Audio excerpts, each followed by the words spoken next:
one thing with Utah. It's 8:40 and it's still bright out. And we're trying to go to bed because, yes, we're old. We need to get up at like 4 a.m. and head down to Arizona tomorrow.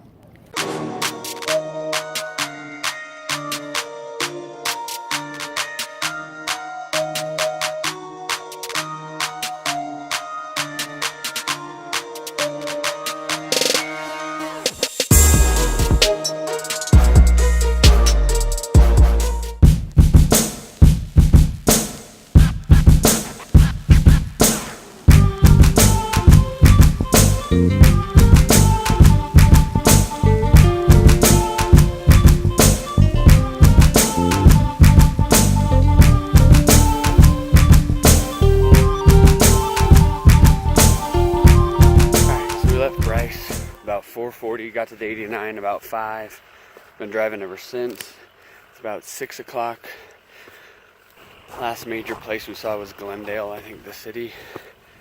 And this is getting pretty good color wise.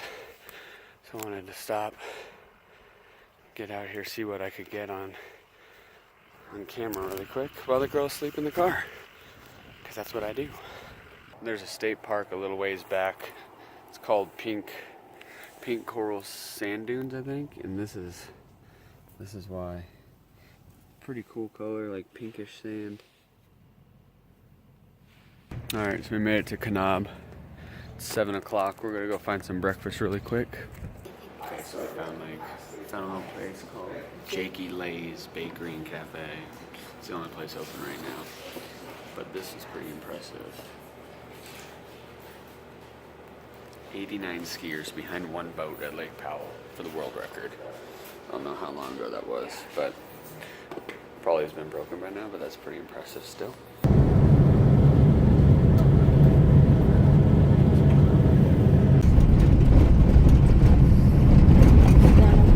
This isn't what we were trying to get to, but this thing's still kind of cool. Huge cave. Really cool. Definitely not climbable though. If I didn't have my camera, maybe I could. I don't know. My wife's with me though, so I can't. Hi, honey.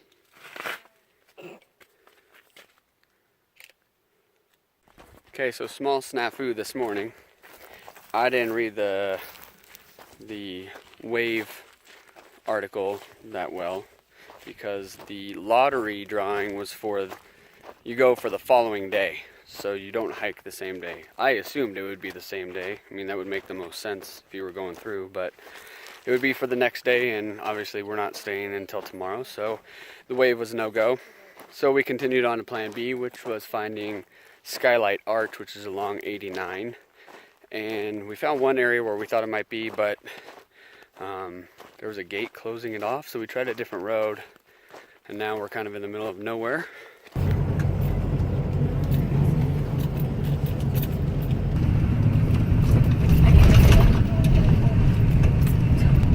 Gonna be the worst video I've ever seen in probably this. Now we're leaving Arizona and going into Utah.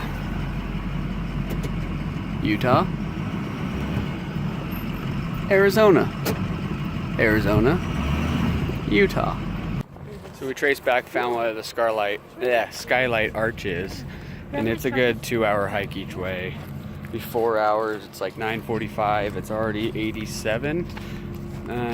We've got water, but I don't want to push that. It's a hot, long hike. So instead, came over here to Lake Powell. Much cooler option. How's the water?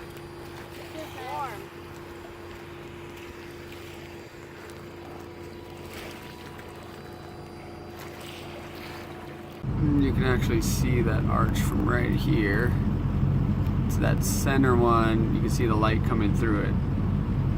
So basically, the road to go in is over there where that rock is, where we saw that thing to climb. You drive around back right where the flag is, get on top of that mesa, hike all the way across the top of that mesa until you get to that arch.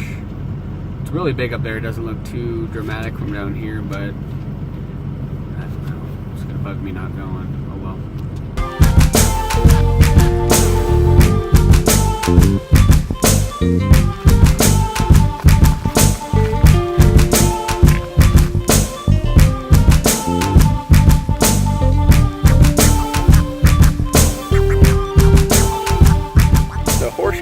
is a madhouse, which makes sense, I guess, because there's billions of this same picture on Instagram, but it's definitely something everyone's got to see, and I want to be one of them.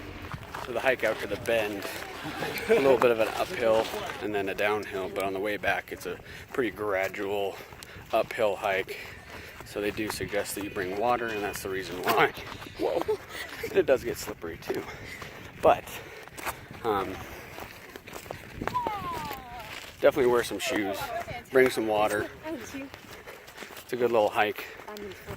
Take your time, no rush. It's not going anywhere, at least not for a million years or so. You scared? What are you scared of? No. Bye-bye. Just a little drop, nothing too crazy.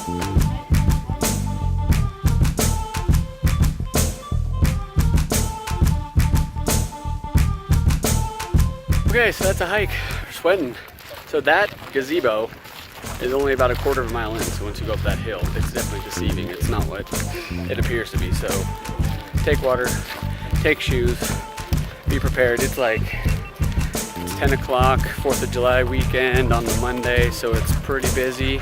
So if you could hit this thing first thing in the morning, or even later when the tours aren't here and all the people traveling through, you'd be better off. But still worth it. What a sight. Said it was about a mile, the hike. It's about a mile. The hike There you go. was about a mile. How was it? The ranger said, there's a ranger out there at the point, he said the last 4 years that they know of, there's been 7 people that have fallen. So that's the last 4 years, and that's people that they have known fallen. They don't man it the entire time. There's only certain hours when they man it, so could be a few more in there. That's a pretty intense drop, so definitely worth the trip, but like I said, maybe wait until hit it first thing in the morning or wait until late in the afternoon, weekday, not in the summer.